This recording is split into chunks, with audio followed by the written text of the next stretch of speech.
Bienvenue dans le blog audio d'accompagnement du masculin. On apprend plus de ses échecs que de ses réussites. Certes, il est bien de l'avoir compris et accepté. Mais cette considération ne nourrit que le mental.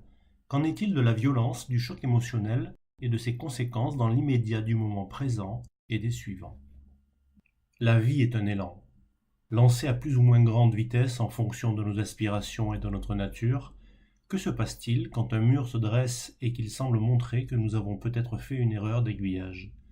Des petites chutes au grand deuil qui nous font côtoyer le néant. Comment gérer le choc? Le premier réflexe est de fuir la violence des émotions en essayant de garder le contrôle.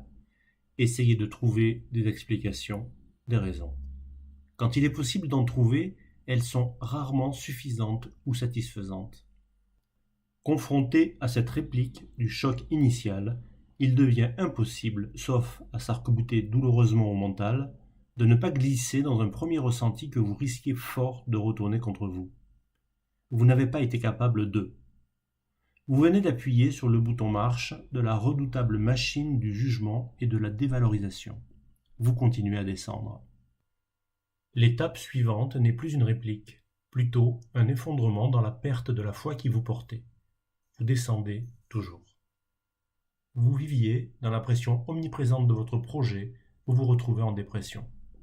Niveau 0, vous êtes au fond.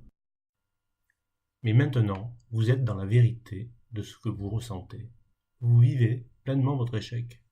Vous pouvez commencer à en prendre la responsabilité, à comprendre, étymologiquement prendre avec soi, ce qui vous a amené à appeler cette expérience dans votre vie.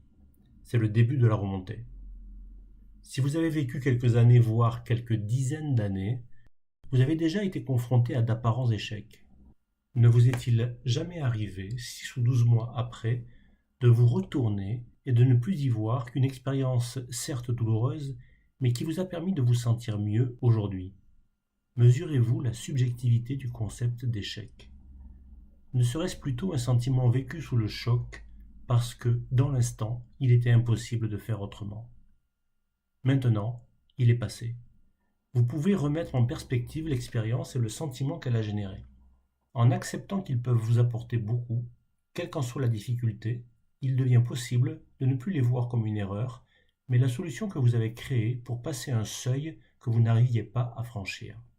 Certes, cela n'a rien d'amusant, mais à notre stade d'évolution, la vie n'a peut-être pas d'autre solution pour nous aider à passer le cap.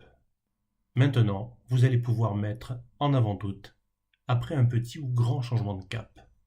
Il est temps de vous poser ces questions. Où votre vie vous aurait-elle mené sans l'épreuve? Êtes-vous certain que l'herbe y aurait été plus verte? Malgré la souffrance, parfois à la limite du soutenable, cet apparent échec n'était-il pas un cadeau? Prenez le temps d'y répondre. Cela peut profondément changer votre vie.